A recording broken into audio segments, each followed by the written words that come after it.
हमारे सामने अगर रखी जाए तो उससे पहले मैं हिंदू और हिंदुत्व को सामने रखूंगा। वो अलग अलग जगह की पहचान कहते हुए उनका भाषण है और बहुत ज्यादा वायरल भी है और मैंने सुना भी है उसको। वो ये कहते हैं, तो ये कौन सा हिंदुत्व की बात जो भी संजय द्विवेदी जी कह रहे हैं कि हमारे हिंदुत्व पर सवाल उठाया जा रहा है, हमारे हिंदी विरोध पर सवाल उठाया जा रहा है। भाई विरोध तो है, भले शिवसेना यूबीटी के लोग थप्पड़ ना मार रहे हो, मनसे के लोग वो गंदा काम कर रहे हो, लेकिन कोई तो कर रहा है जो साथ में है। महेश जी। नहीं, अब उद्धव जी को कोई बात समझ में नहीं आ रही है और वो भस्मासुर की तरह अगर राजनीति कर रहे हैं तो उसके लिए ना भारतीय जनता पार्टी जिम्मेवार है, ना भारत की जनता जिम्मेवार है, ना महाराष्ट्र की जनता जिम्मेवार है। सवाल यह है कि क्या उनको शरद पवार जी का बयान जो है सुनाई नहीं दे रहा है, जो ये कह रहे हैं कि देश में 60% ऐसे लोग हैं जो हिंदी बोलते हैं। तो आप किसका अपमान कर रहे हैं? आप हिंदी के नाम पर आप ये थोड़ी कह रहे हैं, आप मुख्यमंत्री के तौर पे उसे लागू करने का फरमान जारी करते हैं, फैसला लेते हैं, उसे कैबिनेट में लाते हैं, एक कमेटी बनाते हैं, उस कमेटी के जरिए उसे लागू करने की सारी आप कवायद करते हैं।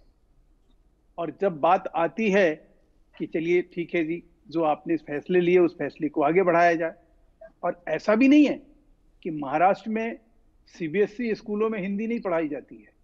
महाराष्ट्र एजुकेशन बोर्ड जो है वहां बेशक वैकल्पिक भाषा के रूप में हिंदी का कहीं प्रचलन है, लेकिन ऐसा नहीं है कि सीबीएसई स्कूल वहां जितने भी हैं उसमें हिंदी नहीं पढ़ाई जाती हो। तो सवाल यह है कि आप किसके आंख में धूल झोंकने चले हैं? अब ये जो आंख में धूल झोंक के जो आप राजनीति करने चले हैं, इसको क्या कहें? ये कौन सी विरासत है बाला साहब जी की, जिन्होंने वहां आप देखिए एक तरह से हिंदी फिल्म जो पूरे देश दुनिया में पहचान बनाई, हिंदी की मैं बात कर रहा हूं, उस हिंदी की देन है कि वहां पे एक साम्राज्य खड़ा हुआ। बॉलीवुड का जो साम्राज्य है आज हिंदी के जरिए जो है लोग वहां खाते हैं, पीते हैं, हिंदी को कहीं जीते हैं। उस हिंदी को जो है आप किस प्रकार से विरोध कर रहे हैं, उसके नाम पर किस प्रकार से आप अराजक स्थिति बना रहे हैं, उसके नाम पर आप किस तरह से राजनीति पे उतारू है। क्या वहां के लोगों को आप देना क्या चाह रहे हैं? महाराष्ट्र के नाम पर आप क्या करना चाह रहे हैं? हिंदी के नाम पर आप क्या देश में राष्ट्रगान नहीं गाएंगे? वो भी हिंदी में ही है। जब जय महाराष्ट्र बोलते हैं, आप जय हिंद बोलते हैं, तो क्या हिंदी नहीं है? और वो पश्चिम बंगाल के रविंद्रनाथ टैगोर जी का लिखा हुआ है, लिखा हुआ है जी। और बंकिम चंद्र चटर्जी ने राष्ट्रगीत लिखा हुआ है। आपको सुन के एक चीज और हैरानी होगी कि जो महाराष्ट्र शब्द है वो संपूर्ण रूप से हिंदी है, उसका मायने ये नहीं है। और उसको आप किस तरह से चेंज करेंगे मराठी में, बता दीजिए। हमारे संजय द्विवेदी जी ये भी उत्तर भारत से ही संबंध रखते हैं। जिस प्रकार से इन्होंने अपनी, देखिए इनकी तो मजबूरी है, उत्तर भारतीय होने के बावजूद भी अपने नेता का किसी तरह से मुखालफत नहीं कर सकते हैं। लेकिन जिस प्रकार से बाला साहब ने एक मतलब, या वो वीर सावरकर जी को लेकर हो, या हिंदुत्व को लेकर हो, या हिंदी को लेकर हो, उनके आप विचार और वाणी कभी भी इस तरह के नहीं रहे। और उस राजनीति को अलग करके आज देखिए कांग्रेस ने किस तरह से कन्नी काटी, ये कहते हुए कन्नी काट ली कि भाजपा के ट्रैप में उद्धव ठाकरे आ गए। यानी उद्धव ठाकरे ने जो इनिशिएटिव लिया, जो पहल लिया, वो गलत था। उनका आलोचना करने का तरीका बदल गया। शरद पवार जी कह रहे हैं कि 60% जो लोग मैंने बोलने जिस भाषा को बोलते हैं उस भाषा का विरोध करके आप अपमान कर रहे हैं। मैं इसी चीज को ले जाता हूं। राकेश शेट्टी कांग्रेस प्रवक्ता के तौर पर मेरे साथ जुड़े हुए हैं। राकेश जी, मैंने कांग्रेस के कई नेताओं का बयान यहां पर सुना है।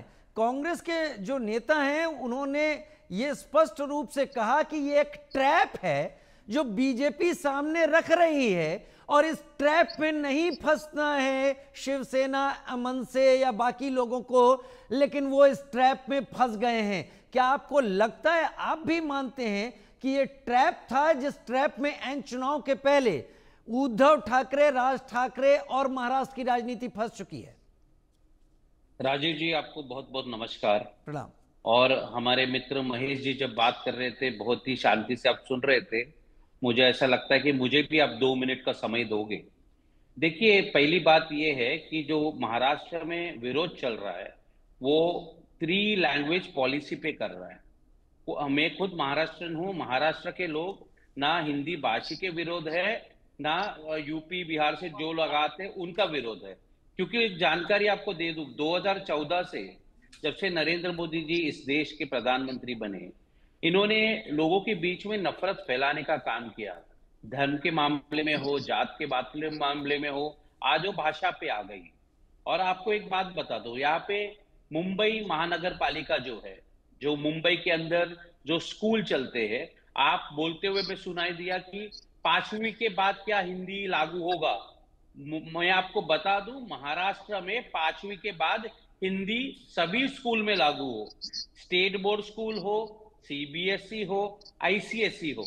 आपको और एक इंटरेस्टिंग बात बताता हूं, पिछले 40 साल से महानगर पालिका के अंदर, जो मुंबई महानगर पालिका के अंदर एडेड स्कूल, हिंदी मीडियम के एडेड स्कूल मुंबई के अंदर आज के दिन 250 स्कूल है।